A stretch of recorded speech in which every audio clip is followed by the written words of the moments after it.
Barshens is brought to you by our awesome patrons. Thanks for supporting the channel. Sometimes I like to slather meerkats in Nutella and force them to make love to Yorkshire Terriers.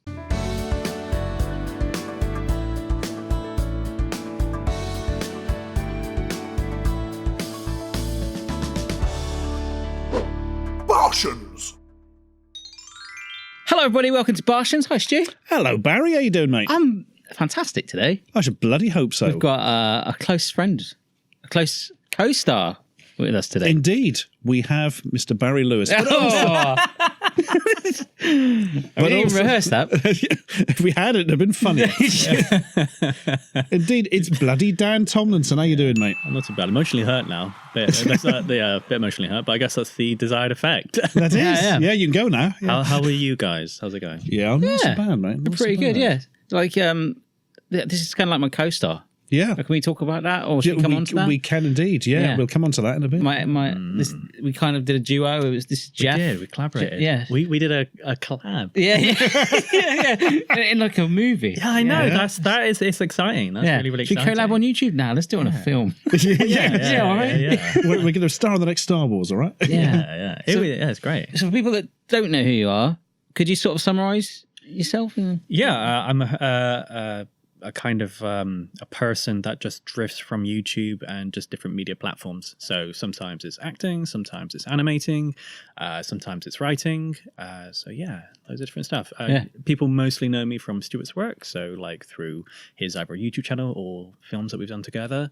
But yeah, that's my angle. That's what I'm going with. Yeah, it's a strong. This is my life. Yeah, it's my Witness life. me. I do have an identity outside of those things, though, so that's not an exclusive thing.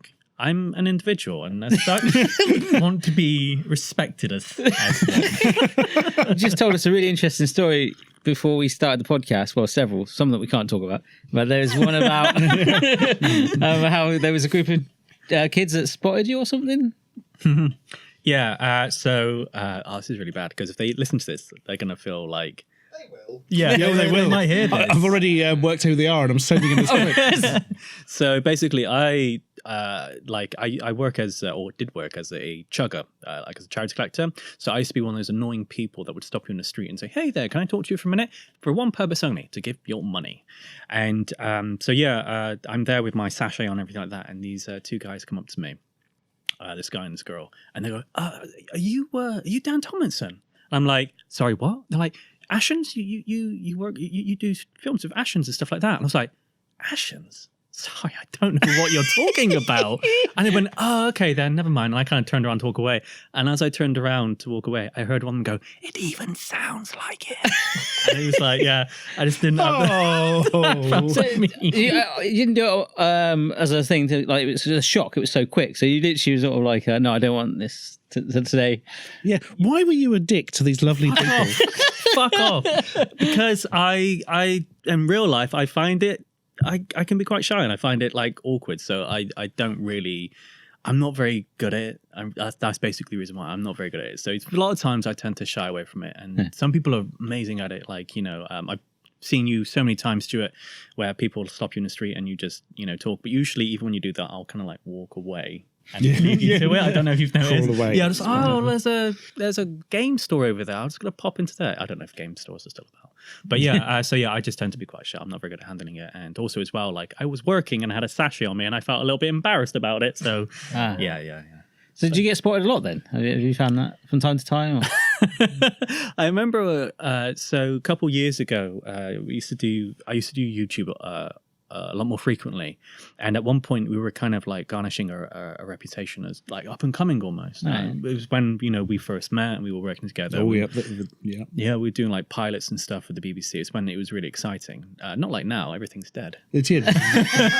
Absolutely true. Everything's dead. Yeah, we had an up and coming YouTube channel, and I think we were in London at the time, because at the time I didn't live in London. I was living in Bristol.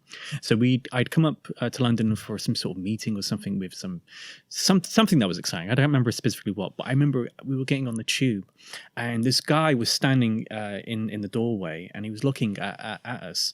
And I got into the tube, and he went, I know you. You guys are YouTubers. You were featured on this website this morning. And he went, yeah, that was us. Thanks. He's like, yeah, you guys are really funny. I really like you. I was like, thanks a lot. That's great. And then the doors close and we're just standing there with this complete stranger with nothing to say. And we're on there for like 5 stops just staring at each other like, so what do you do? It's like, I'm a doctor. I'm like, oh, okay. Yeah. Get me out of this fucking train. It was horrible. Yeah. Sounds like you've got your little game where you sort of mix up your reactions. Today I'll be nice. Tomorrow. Yeah. I call it being neurotic. Right. Absolute neurosis. Ongoing problems. I think we'll start with a sharticle and then we'll maybe dive into it more. Let's jump into a shot.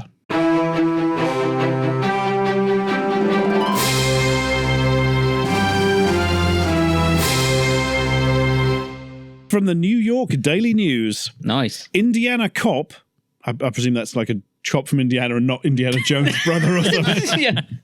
Indiana cop apologizes after falsely accusing a McDonald's worker of taking a bite of his sandwich. Wow. Okay. Wow. So he's at the McDonald's and he has accused a staff member of nibbling on his purchased burger. Yeah. The sheriff's deputy, known only as DJ, Benicio del Toro from The Last Jedi, told the Indianapolis NBC affiliate WTHR he noticed several small bites when he went to heat his meal up at the station in Marion County. I know...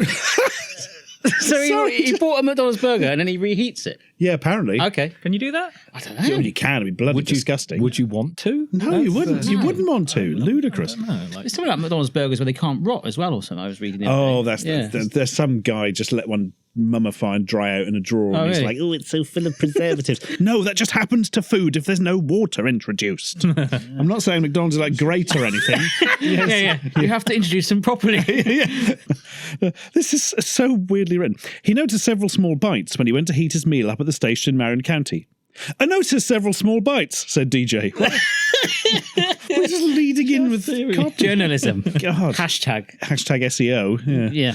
I know I didn't eat it. No other people around, so I was like, I'm going to report this to McDonald's. See if they can get that taken care of. Jesus. So take him out and give him a beating or something. Because he's the sheriff, he can get...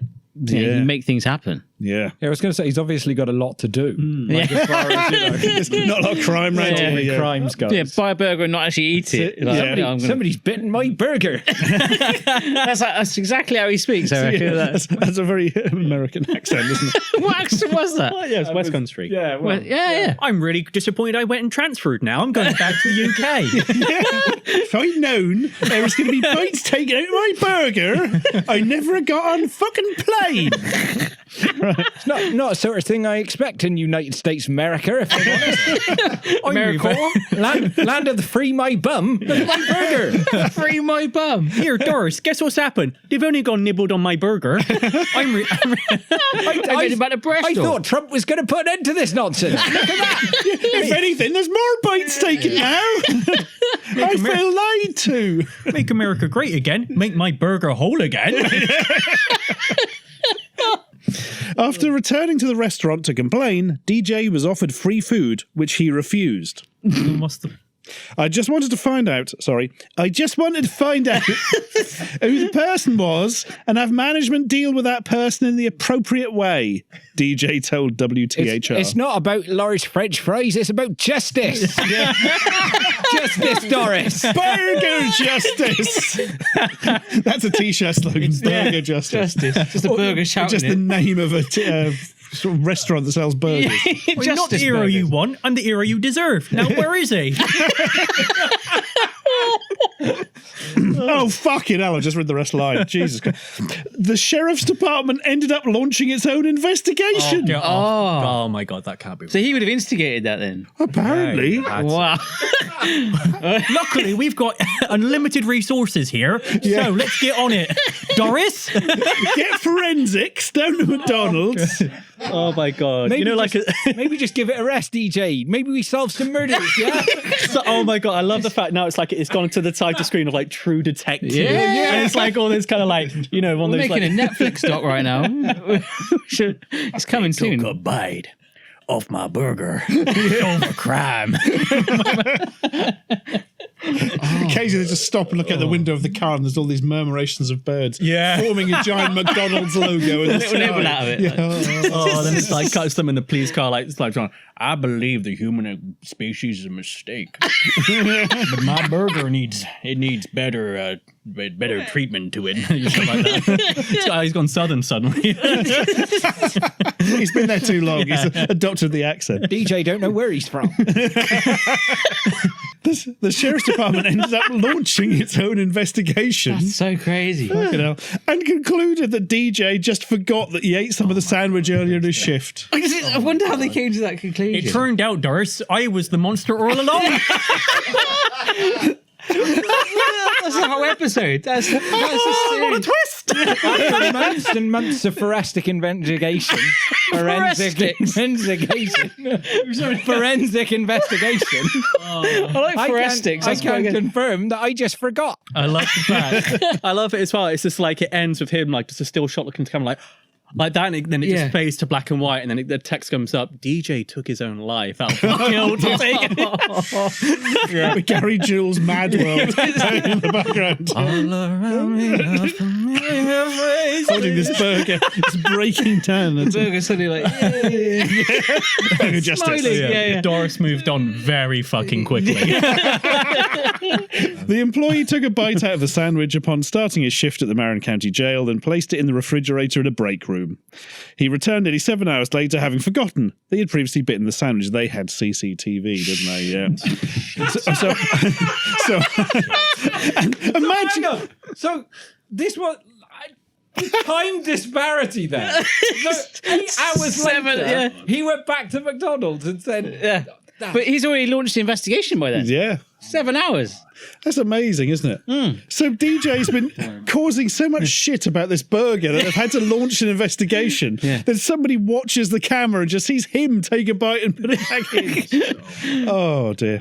DJ stands for desk job. I tell you, DJ should be fucking fired. I tell you that right. Well, technically solved his own case though, so you know. He's technically the worst and the best detective that ever existed. Solves his own crimes he's created. commit your own crime, solve your own crime. It's like a Scanner Darkly, but just more fast food related. Tell you right now, Captain, I may be incompetent, but I get results. And the shits from too much McDonald's. Oh, good God. So I had a situation like this personally where I ordered a pizza once. Really? And I put it to one side and did like some washing up or something. Then went back to it, opened it and was like, there's a fucking slice missing of this pizza. The fucking delivery driver's nicked it. I'm calling. Oh, really? Did you ring him up? I'm going to be quite accusational. And I started to have a go down the phone, and the guy had a new pizza delivered, and he looked really like, I've not fucking done anything. And I was like, yes, you fucking have, mate. He was like, what have I done? I was looking at him thinking, yeah, I went on to you. Then put the new pizza down, moved a chair, and the slice had fallen out from the last pizza underneath the chair. Oh, and I was like, well, I've got an extra slice now. Oh, you fucking monster. you got an extra slice, a man was fired, win-win. I am DJ. I love that. I love the fact, I didn't take your pizza. Like, why would you do it? I've got kids to feed. My job's in jeopardy now. Why would you do this to me? And he's like, you know what you fucking did. You got like a free pizza. It's fucking horrible. How dare you? He's got no job now. His kids are fucking like homeless because of you, Ryan. Did you phone afterwards and apologise or not? Oh. Pride, my friend. Pride is decent. Dear. Well, to end this one, a Marion County Sheriff's Office spokesperson told Huffington Post that DJ was disciplined. By himself, maybe. But Because he is the sheriff. He's like, well, guess I handcuffed myself. Yeah. I'm going to spend 20 minutes in jail. Let me just get the keys. Yeah. Doesn't mind him. Enough of that. sandwich. I'm hungry. I got a burger. Imagine, they say DJ was disciplined. Do they just mean in the past he was quite a disciplined police officer? He weren't always this way. He was He's really let himself go. He's never quite been the same since he got kicked in the head by that horse. Got the memory of a sieve. I got all lightheaded. Yeah. I feel I feel this is a strong start. Yeah. I don't get that often too. Like when I laugh that hard and like it hurts there. Like yeah.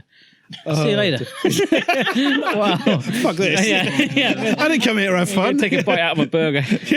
That is a horrible thing. Like, this is kind of a little bit like what Ryan was saying. Like, it is a horrible thing where I don't know if you guys have had it where you've come home starving, you're really hungry, you've maybe got some food, like you bought some packaged food or something like quick to chuck in the microwave, and you've been on the bus or in the car coming home, like, that's in the fridge, I'm gonna have that, and you get in, you open it up, you're starving, but it's gonna satisfy you in everywhere, and it's fucking gone. You ever had that? That's the worst fucking feeling. I think some of my friends who were students at uni would get that a lot. They'd put their names on the stuff in the fridge and all that, and then they get back, that's gone. yeah. Like, I've got a story actually. have you? Yeah, Straight in there. That's actually so.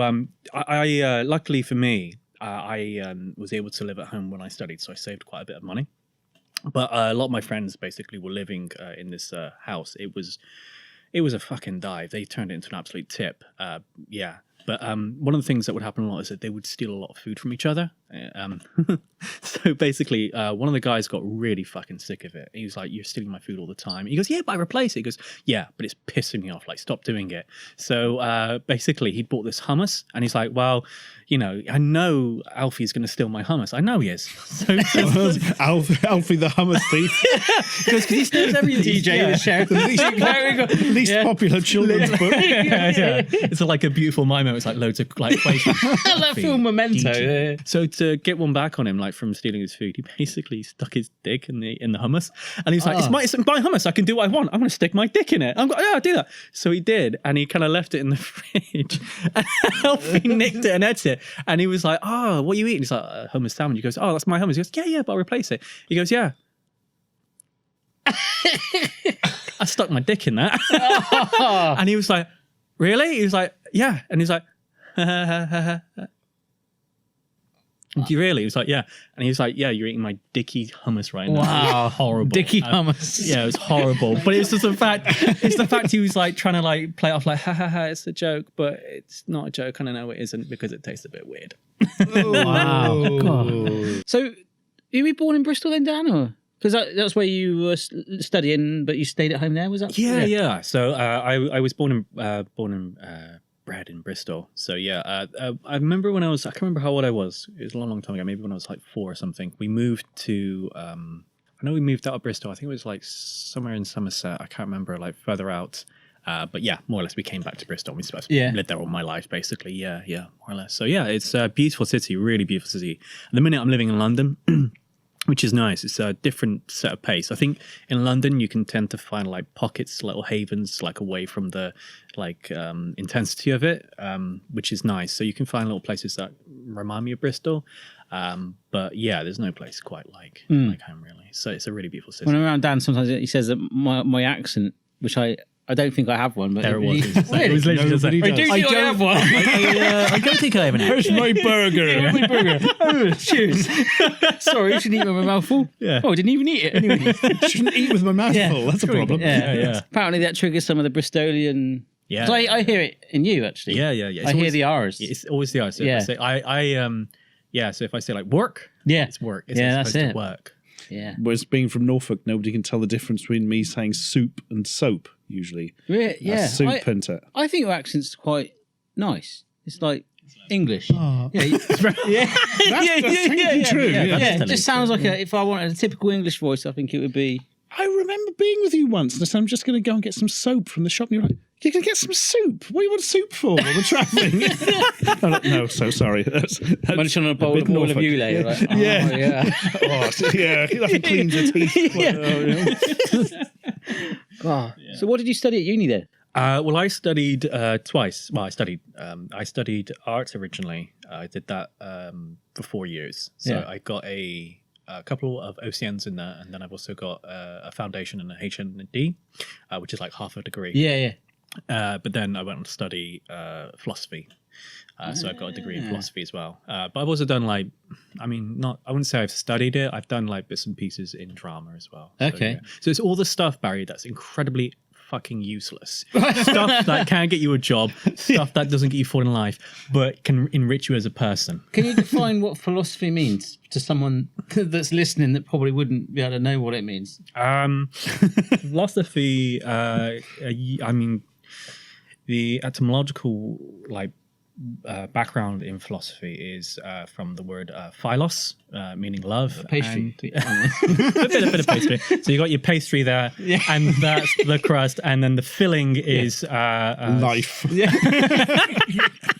life, and you just got to take a bite of that. Crust is meaning. Just tuck in, Barry. Do you know what I'm saying? Just tuck in. Don't let basically I'm a life pastry pass. chef. But so philos, which is love, and Sophia, meaning wisdom. So philosophy literally means the love of wisdom. So it's vague. It's still vague. It doesn't really answer your question, but that's So is there like a head philosophyist person that you studied about or something? Who I Is there like... No, that's shut up. He's like really interesting. How do you get a degree in philosophy? Like, what do you like? Well- is it like Gandhi quotes and stuff, or is it like?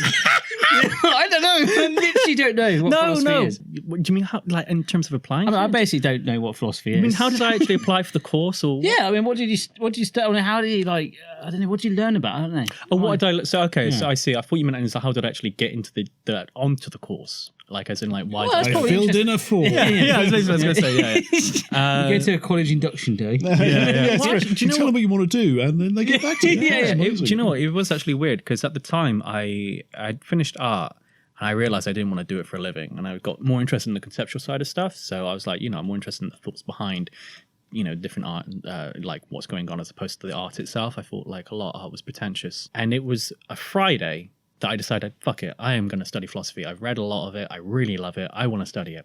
So I went to the UWE, went on Friday, and I said, look, can I come here to study your philosophy course?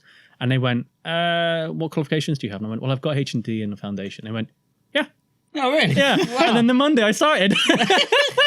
Wow. That's literally it. Bloody hell. Yeah, it was so just weird. goes to the office and say, I want to do this. No, all right then. I generally did look out because the professor there and the teachers, they generally were solid. It was one of those schools where the professor was so passionate. He was really Ian Grant. He was a very passionate guy. Taught me a lot and really interesting as well. But yeah, all the tutors there, very very solid course. So luckily, I was generally lucked out that I was trying to still kind of figure out what I wanted to do, and I happened to stumble something which was generally really good. Oh, right, Yeah. But in philosophy, I mean, there are different divisions of philosophy, like what you do study. So there's anything from metaphysics, epistemology, epistemology, which is It's where you make pistols. Yeah, right. so epistemology, which is like the study of like how we know what we know.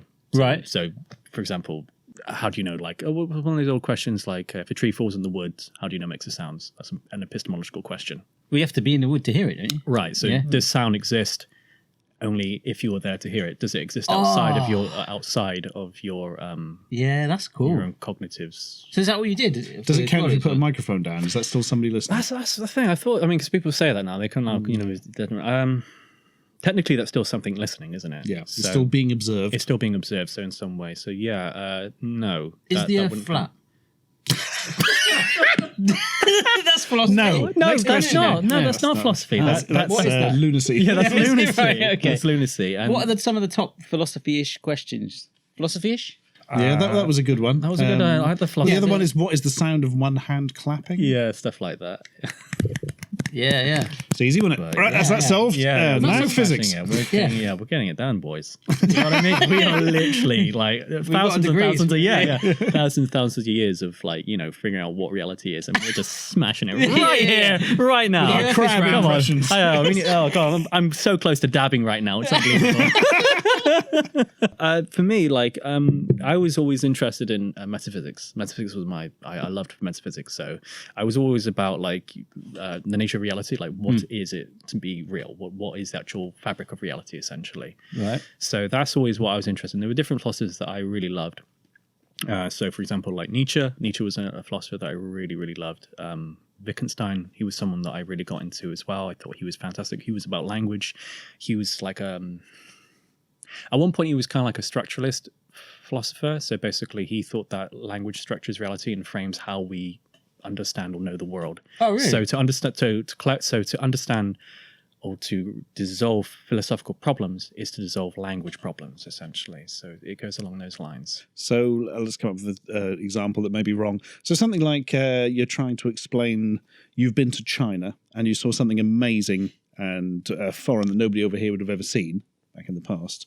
but if you lack the words to describe it correctly, then it doesn't really exist in the minds of the people you're telling it to. Then you give them a photo. Yeah. What if photos hadn't been invented? Oh, is that philosophy? Or what if it was a dick pic by accident? In hummus. Yeah. Don't. I can't. Oh my God, I'm going to I feel like we were really dipping the toe in something. Yeah, literally dipping into It's been dipped. Chickpea Town. Oh, wow. What's your opinion on philosophy? Do you Bullshit. No. It's fucking horse shit, isn't it? Bullshit. Ooh, I don't like it. Did it Don't change your stand it. mindset about stuff? Do you look at things differently now? Like, I mean, is this a microphone or do you know what I mean? Like, I'm still a normal person. I'm like a fucking idiot. Do you know what I mean? Like, all kind of like Philosophy. Guys. Not even once. Is this What's real? a tea bag? But what is tea? might see- You know what I mean? Does tea still taste the way it does if I'm not there to drink it? Does it? Does it? I don't know. I mean, no. It kind of like enriches, and it depends, like what you're interested in, like per se. Like, but if it broadens the way that you think about things or you address things. So it can help your analytical skills or your critical skills. It can also help a lot, and I don't do this consciously, but I know it informs a lot when I do writing.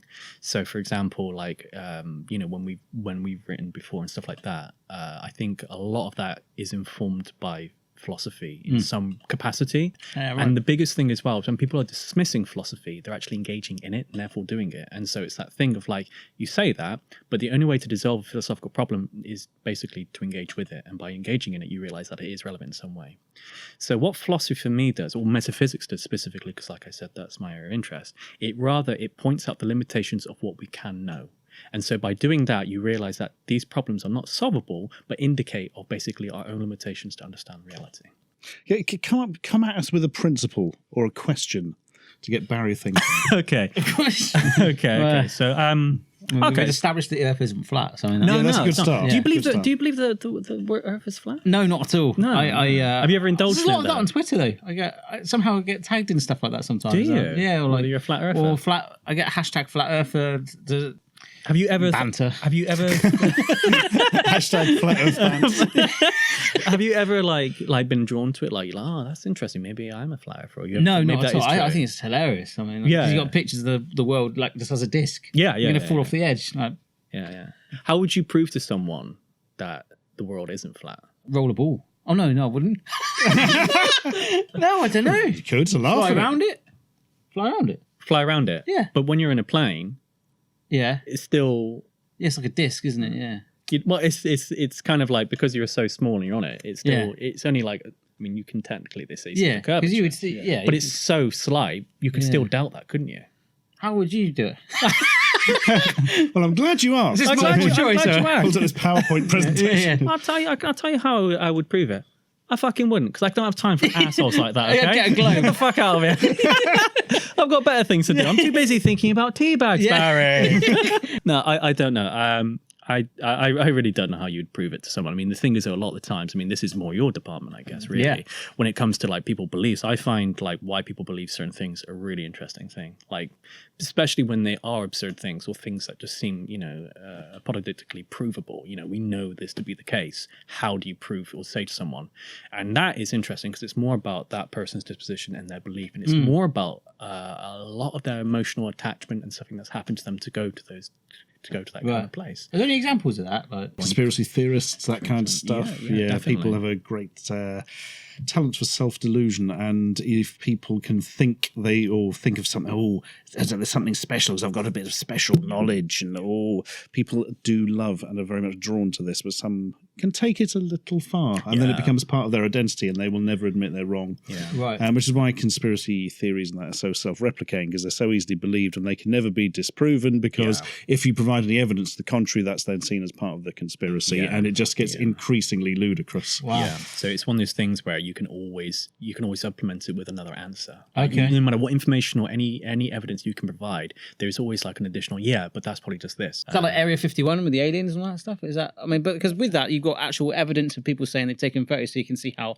that's manipulated someone or convinced them, because there's actual, when you see something, not maybe something tangible, but if you see, the internet could probably cloud things up massively. God, yes, it's so easy to find like-minded people, and Yeah, you can all fostered little feed communities, off right? each other, and by the end of it, you're of believing something absolutely ludicrous. Yeah. There's that guy, was it Bob Lazara or something? The guy who basically claimed to be in, what's it called? He was in like Area 51 or something like that. In the 80s, I think he came on. What's it? Bob? Rob? Yes. Bob Lazara. No, something. I can't remember the name. But he basically claimed to be in one of these places where there were aliens, and he claimed that he was working on alien spaceships, alien technology. At one point, I think he actually claimed that he saw little green men running around and stuff like that. Something along those lines. Later, he kind of like backtracked. But I watched that documentary on what's it called? Netflix. It's one of those things, and when I'm watching it, I can literally feel like, wow, what if this is true? What if it is? What if it is true? There's always that thing there, and then suddenly I'm like, at the end of it, it's like, no, of course it's not true. What the fuck am I thinking? This guy's this guy's a lunatic. Like, it's a simple way to prove whether he actually knows if he's telling the truth. Just get him to answer some real hard fucking maths. Yeah. Because if he can't do that, and he claims to have gone to MIT or these kind of things, and he can't do that, then surely that is an Surely indication. there'd be a record if you went to MIT. Yeah, and there's none. There's none. But that's the thing. So this is where it gets. Oh, I see. Because they deleted his record Deleted his because record. he's now under the shadow government or something. There's also his name is listed in one of the records, so he's technically there, but it's like he was there, but he didn't study or something along those lines. So there's things like, oh, He was a burglar? it was something like he's listed. Hamburger. Yeah. It's something along those lines. I can't remember specifically the details, but it's like he's listed in a particular part of the faculty or buildings, but it's very like skirty about the details. But yeah, surely you'd be able to ask like other professors or people there, whether he did go there or not. But again, it doesn't matter, because no matter what you say, they will just basically say either that person is lying or they've been bought out or there's... And if it becomes properly unanswerable, then it's, you're being paid by the evil people to suppress. Is that not a conspiracy theory, though? Is that not a clouding of those two things? I feel like there's definitely like crossover. Yeah, there is a bit of crossover there. But like with the moon landings recently, people, because of the anniversary of that, some people have been saying, Well, that really upsets the astronauts who were there. I imagine. We put a lot of work into this. fucking boys. nearly died. You know what I mean? We were really like in really stressful, horrible conditions. We trained our minds to the utmost limits, and you're there saying it didn't happen. It's like, how dare you? You know what I mean? Stanley Kubrick filmed it in his house. Yeah. Yeah. And then made a film it. about it called The Shining, which is basically him refuting that, out of his own guilt for it. You know what I mean? there was a picture I thought where it was a the Stephen shadows- King novel, but there we are. there's Buzz Aldrin punched a guy or something a couple of years ago because Yes. he approached him Yeah, in I the heard street, that. but he showed him a picture where the shadows were all pointing one way and there was a shadow pointing the complete opposite way, so it was all like, ooh. Anyone would think they had lights. Yeah. yeah. Well, I remember once I was big microphone boom. Kubrick in the background. Charles! It's like you're not even paying attention. Do you know, it's weird because I remember like I watched the. Do you remember like we had cable at the time, and there was a channel called the Bravo channel. Oh, yeah, Bravo. Do you remember? You remember Yeah, Bravo? yeah. Bravo, man. And like they had a like a 2-hour special kind of thing, which one of the series was dedicated to conspiracy theory. We didn't go to the moon; it was all fake, and they showed all this evidence of why it was fake. Showed photographs of the flag waving, or film of the flag waving, or no dust on the all the kind of stuff. I can't remember what they say specifically. And I was like, at the end of the episode, and I was like, yeah, it's faked, boys. We've had the wool pulled over our eyes. We need to wake up. I'm so woke right now. And then the next episode was like basically explained away all the conspiracy theory, and I was like, oh yeah, of course we did go to the moon. Of course it happened. What am I thinking? I'm just really gullible. Yeah, God, what's going on? Come on, Jesus, let's go make a cup of Horlicks. Hashtag spawn. yeah. I'm sure we talk about it for ages, but on the subject of acting, which is obviously how I've come across you, and Well, we're how we've actors, worked aren't we? together. We are actors. We're actors, you know what I mean? This is basically an IMDb credit, another notch on the belt. Absolutely. Another one to get get Spielberg's attention. Yeah. Essentially, you know what I mean? We've got Skype with him in an hour's time. Yeah. We better come on, guys. Let's keep it. There's a bit of story there, I think, with the chef assistants and chef accents. When I was on the set, I was like, there's more to that. There's a spin-off. Oh yeah. Literally a 2-minute little cutscene. I mean, we had undeniable chemistry. there was straight away. Yeah. I was off the bat, so I can work with You this did guy. your beakers, you Yeah. had funny coloured chemicals. Yeah, it was essentially. amazing. It's like, I can work with this guy. We've bonded. Yeah. I haven't even said hello yet. yeah. Just He's not turned up yet, Yeah. but I just know. Yeah, don't say it. colander on my head. Yeah. What's the strangest audition you've ever had? Do you tend to go for more standard, like, roles that you're happy to do rather than go out there and do some wacky commercial where they ask you to dress up as, I don't know. No, I don't really get Placenta anything. man or Yeah, I mean, I've not. Placenta man. Famous advertising. Of course. I don't know. Buy more placenta. Literally, like, my agent phones me like, you like placentas, don't you? You look like a. Do you know what? I was just looking at your headshots, and I think you could be a placenta. Really? You're not gonna like this. That's a really good opportunity. This is a weird coincidence, but I used to be attached to one. Just hear me out. It sounds a bit weird, but I really think this is a good opportunity. I got your breakthrough role here, Daniel. No, I've never had like too much of a weird auditions. I've had fucking stressful ones though. Really? Really, really. Is it in terms of the prep and learning the Auditions lines are and always stuff? stressful. Aren't they? Yeah, it took me a long time to kind of get my head around it because I've never trained as an actor, and really, I mean, at that time I hadn't, especially like I've done workshops and bits and pieces, but not like proper training. So yeah, I kind of always learnt like on set or doing those kind of things. But there's one time it was because most of the things I get is always commercial. Yeah. It's commercials. God, I can't speak. It's mostly commercials, and there was this particular commercial at the time. I wasn't working, which was a bad thing as well. I wasn't working in general, and it was a lot of money. It was a lot of money, and I didn't really feel that confident with it at the minute. At that time, I was still kind of like trying to really find my feet with it, and this commercial was a lot of money, a lot riding on it. You know, I had the script and everything like that. They give it you quite short notice, and I was fucking stressing. I was just, I need this. I need the money. I need the role. This would be great opportunities. It's going to, elevate me. It's going to do all this kind of stuff. And I'm like trying to learn the lines. And when you're in that frame of mind, it just doesn't work. It really makes it a lot harder. So next day I'm in London. I catch the bus up from Bristol, and I go into the audition room. And they're like, and they're really friendly guys. Like, hey, how's it going? You ready to audition for us? I'm like, okay, go in there. And I kind of sit down and I start reading the lines, and I'm going to forget the lines. And I'm like, and they're like, okay, are you okay? Do you need a little bit more time or anything like that? And I'm like, yeah, I only got the script like yesterday. Do you mind if which I hadn't, I got it like 2 days before. I was like, oh, do you mind if I just go out and read it once? Like, you know what? Yeah, you can go last at the end of the day. So that's fine. Do that. So I did. I went outside, tried to go to the lines, and I'm not joking, man. I got into a real state about it, real panic about it. And I just got really upset. Went in there, and I just sped through it. I just was like, hey, I did the commercial. And they went, okay, that's cool.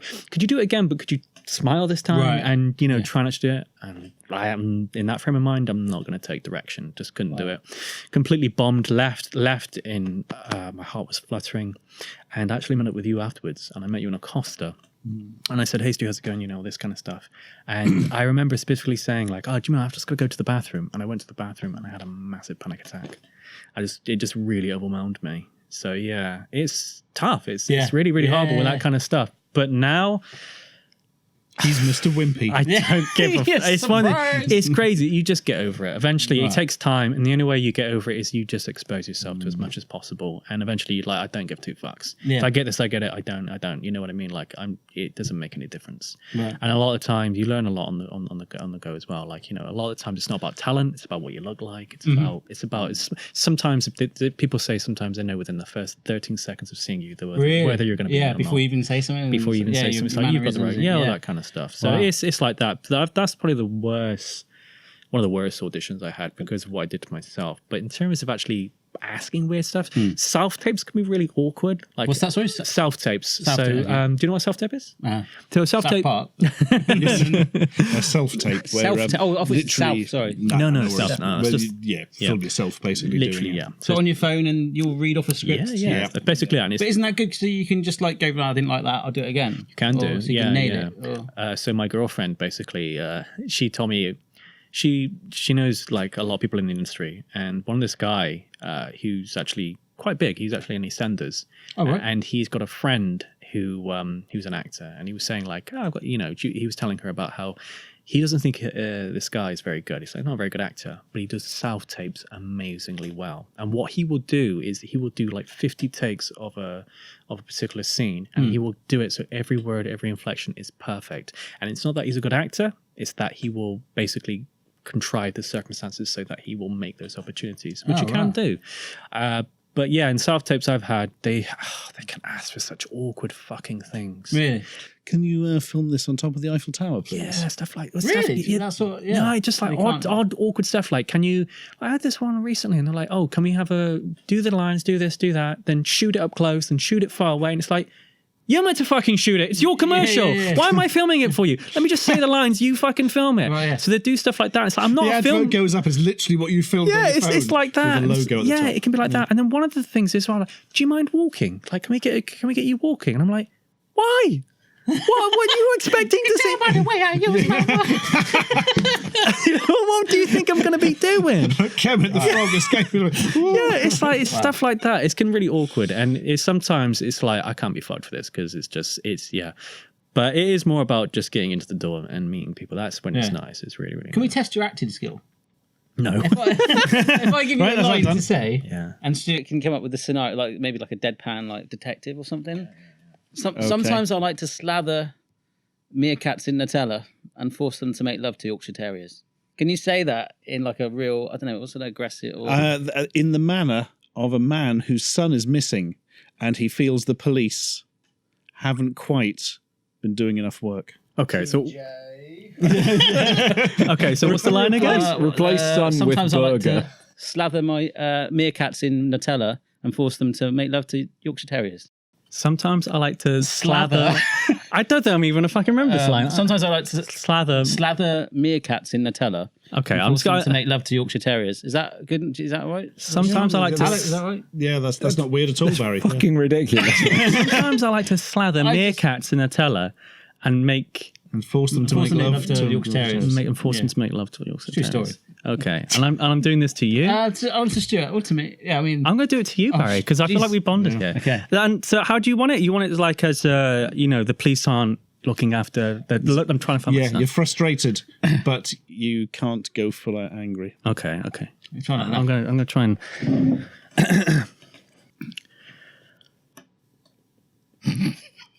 Sorry, this is.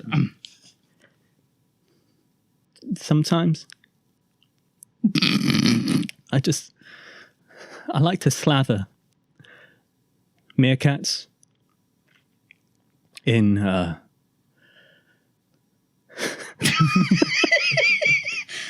Sorry. Fuck off, Barry. It's not me helping. Maybe do it straight because I can't. You can probably keep it straight face. Okay. So I like to slather meerkats in Nutella and make love to Nutella. force them to make love to Yorkshire Terriers, specifically Yorkshire Terriers.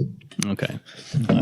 Why is It's best not to ask Alex. Yeah. Don't What do you start. have against Yorkshire Terriers? What does he have for Yorkshire Terriers is the question you Used to have one. but it choked on Nutella. So you get tired of a chocolate death.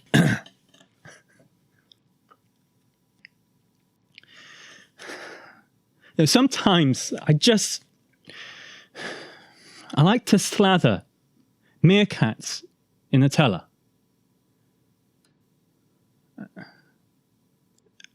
And then force them to make love to Yorkshire Terriers. Oh, that's amazing. And scene. Yes. Fucking hell. Well, that's very good, love, but I don't feel you'd be touching the police. That feels a bit invasive. And the pregnant pause I felt overly long. We need to get through this scene. Can we get you to do some walking now? Or? Yeah, exactly. A bit more emphasis on the phrase make love. Yeah. So, what sort of roles have you done? Like, I know that you did some Casualty. Was that right? Ben? Yeah. I started out doing loads of extra work. Like I really miss doing extra work a lot. So yeah, originally I started out doing a lot of extra work because I used to do YouTube a couple of years ago. Don't do it now, unless it's like collaborating with you guys or something along those lines. But I don't really have my own channel.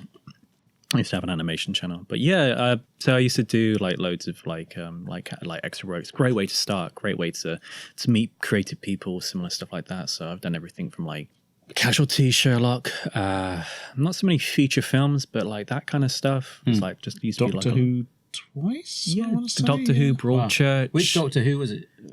Matt Smith, I don't Oh, yeah, know. yeah. Is it Matt Smith? Yeah, I know. Yeah, stuff like that. Yeah. So it was, loads of different stuff, but it's just, it's difficult because if you say you're an actor, or you act, you stuff like that, you can't do extra work. There's a real disjunct between the two.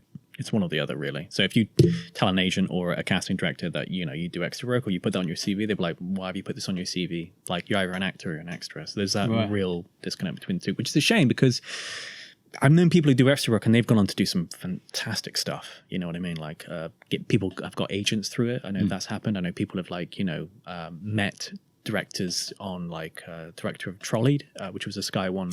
Oh, yes. Met the director for him. Wasn't it? Yeah, and basically they filmed a scene with him and that got him an agent, like an actual like agent, and now he's does proper he does work, he's doing some good work. So yeah. Is it like a particular diva or anyone like that you've come across on set? Is there is there someone that stands out that you're like, whoa? No, I mean the actual actors that are always on set are really lovely usually. I mean one of the big rules is when you're an actor you don't really talk to the main actors unless they talk to you type thing. There's a kind of like, because they're working and they just want to get through the day. A lot of times it's just that they just want to get through the fucking day. So if you're doing a huge thing like that on your set actually, to be honest. Yeah, I was Barry's like, I'm really sorry. yeah. I just got to learn these lines. Whoa. Yeah. Don't approach me, I'm in character. yeah.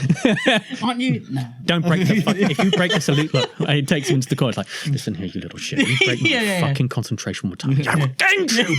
But I'm the director. Sorry, Riyadh. I'm learning lines for his other role. The name's Bond. James Bond. I'm never going to remember this. Who the fuck is James Bond?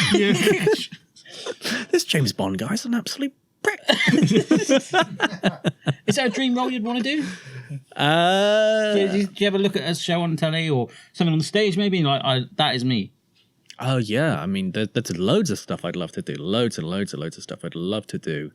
Anything from like, I mean there was even something coming the other day, a role I saw going on Spotlight for The Exorcist, stage version of The Exorcist. Wow. That speaks to me. Like I love horror. So really? Yeah. So stuff like that, I'd be like, I'd want to play that role. Unfortunately, because I've done a lot of comedy, my casting bracket usually falls into that, which is the way it works. And it's not, and it happens with most actors, it's not because you're not capable of comedy or because you're not capable of dramatic roles, it's because of that's basically your way that you sell yourself. So for example, I have a friend of mine who's an actor and his background is very military. So he gets offered those roles, anything military, anything bodyguard, official, those kind of things. So yeah, usually you can get kind of pigeonholed in some capacity. Yeah. But yeah, I mean, anything kind of horror based. I mean, not so much projects. There's definitely directors or people. I mean, dream directors I'd love to work with. Yeah. Like, I'd love to do stuff like with Wes Anderson or something like that. I mean, I love his style. I love the kind of like. I don't know. It's probably the hipster inside me that like would want to work with someone like that. I think it's just like I really love the style of it. Yeah. I mean, to be fair, I won't enumerate because there's so many directors I'd love to work with. Yeah. But it is. But you know that niche that you like, that sort of horror-y Kind of things. thing. Like I mean, I do. Yeah, there are different things I'd love to kind of like expand and try out and do more. I mean, that's the only thing with acting. It's the only way you get better is if the more you do it. And it's also trying to find those projects that you actually are really invested in and that you really want to do. And it's hard to come by. It really, really is. It's quite hard to come by.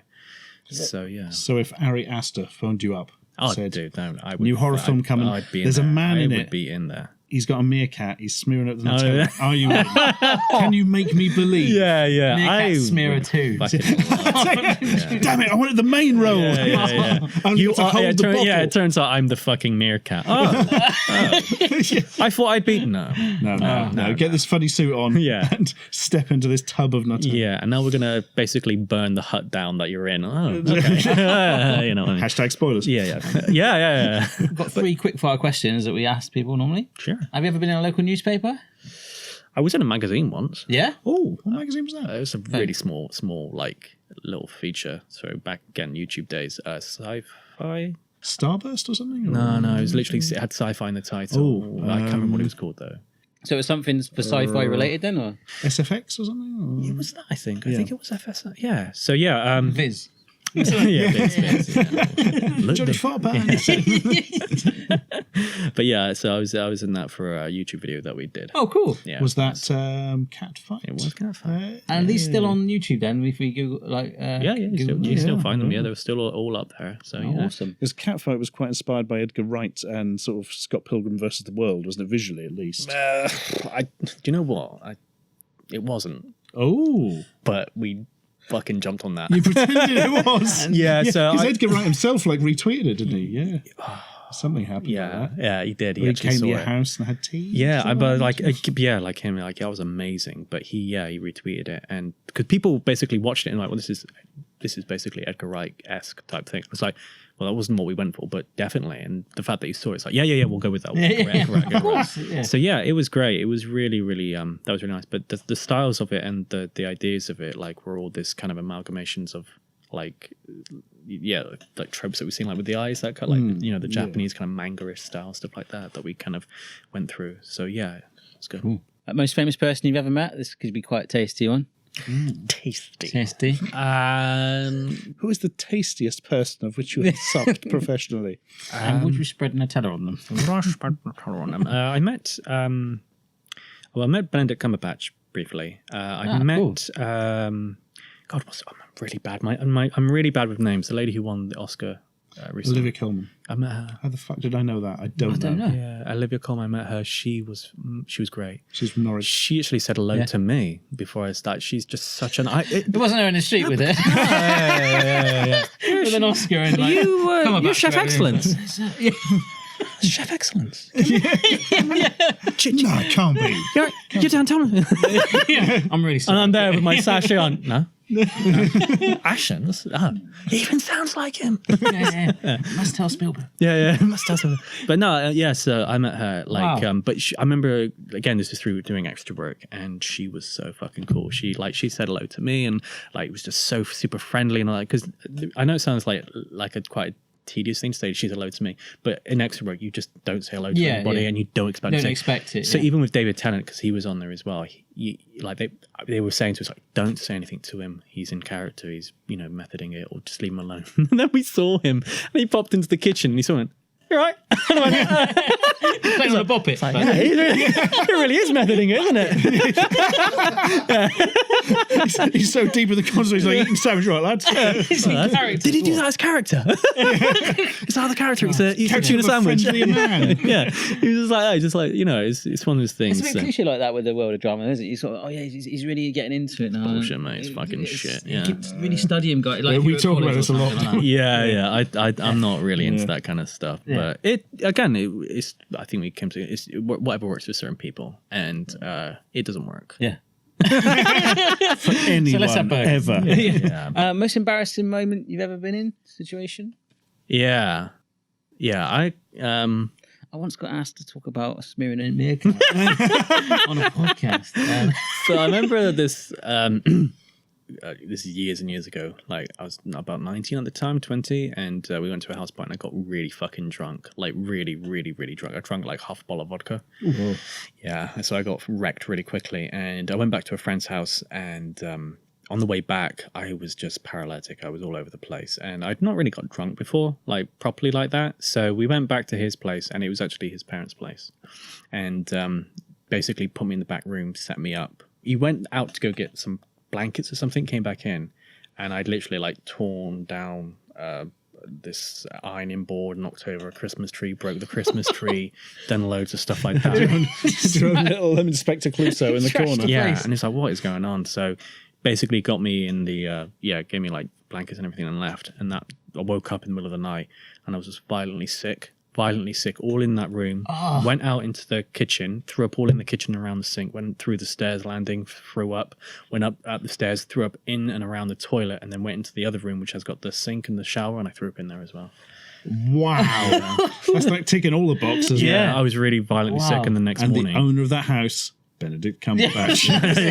They drove me, because I had like mild alcoholic poisoning when I got in. They drove me home, and I was like, I was really fucking wrecked. Wow. I didn't get a chance to ask you any more philosophy questions. That's fine. We'll bring you back on. Nobody else wants to come on anyway, so let's get you on every week. Yeah. What would be your number one philosophy question to ask Stuart and I before you go? Well, I don't want to ask Stuart. I really? want to ask Barry, and I think Stuart wants me to ask you too. Okay, so is reality as we know it merely a construct of the mind, or is there something outside of our perceived reality that we can say is objective and actually exists? I sometimes think like that. I sometimes think that I'm in a video game. It's weird.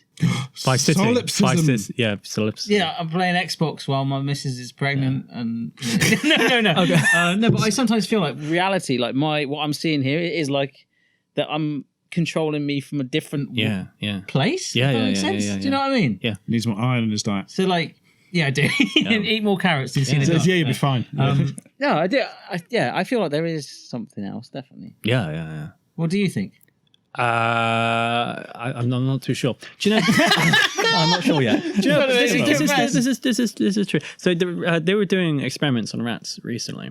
Rats? Yeah, rats and mice and like vermin.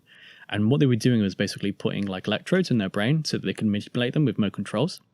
This is true. This is real. You can manipulate a rodent. It basically Kids want a remote control rat for Christmas. yeah. So you could literally open up a mouse or a rat's brain, put these little microbes in it, and saw this kind of stuff, and then basically they'd be able to control a them. mouse with a mouse. Yeah, literally tell it. They could literally tell it where to go. Really? Yeah, and one of the insane. questions they asked was, well, if you could do this with mice, like what would it be like for the mouse when we're actually controlling them? And they said, well, from their point of view, it would seem like they're doing it, so it would seem completely natural. Like for example, like when I do that, it feels like I just did that. Yeah. But it would be actually someone else controlling me. Oh. But this is what they said: like if you can do that in a rat and these vermin, is it possible to do it with a human person? Yeah. And could it already exist? And they said, yeah, it would be possible at some point to do it with another person. Wow. Now, how do you know that's not happening with you right now? Yeah. I don't. How would you know? See, Yeah. So that's look up all these Yeah, wires, that's true. Yeah. And that really question, like, do you believe in free will? What, Free Willy? Yeah, free will. Yeah, do you believe in free willy? Do you believe? Do you accept free willy as Do your you like Lord and whales? Saviour? Do you like whales? Yeah. What do you think about free willy? I didn't watch the second one. Have you got a bit of willy? Yeah. I like the first one. I didn't watch the sequel. Yeah, you got a little bit of willy there. Free will. What do you mean by free will? Free will, like, do you believe that you make choices and that essentially the arbiter behind your own destiny? Yeah. That was quick. No, I do. I don't know. There is a sense of.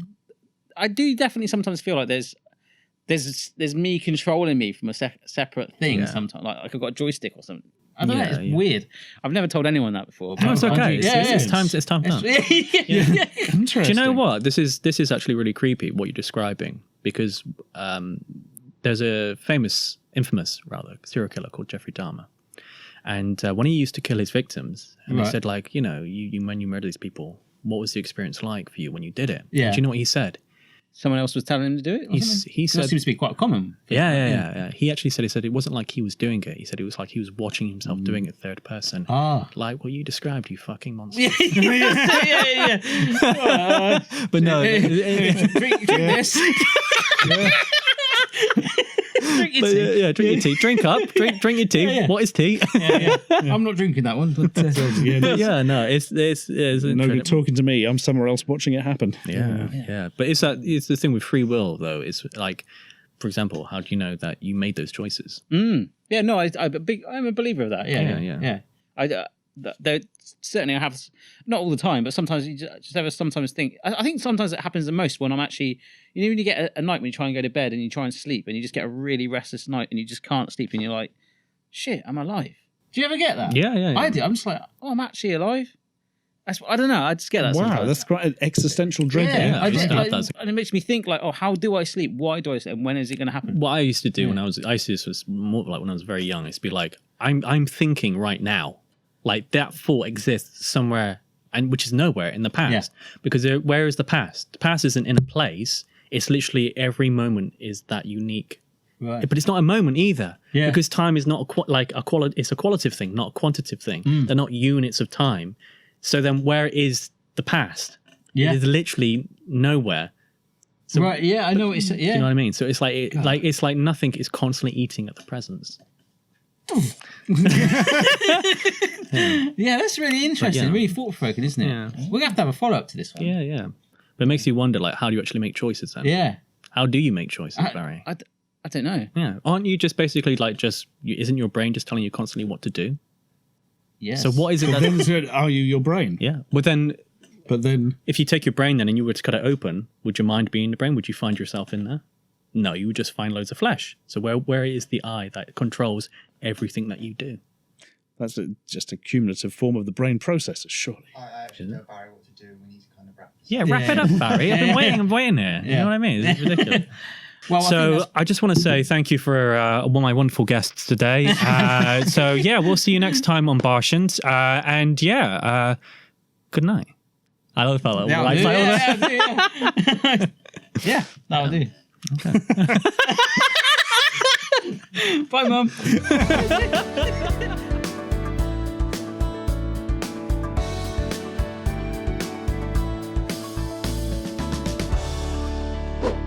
Barshens!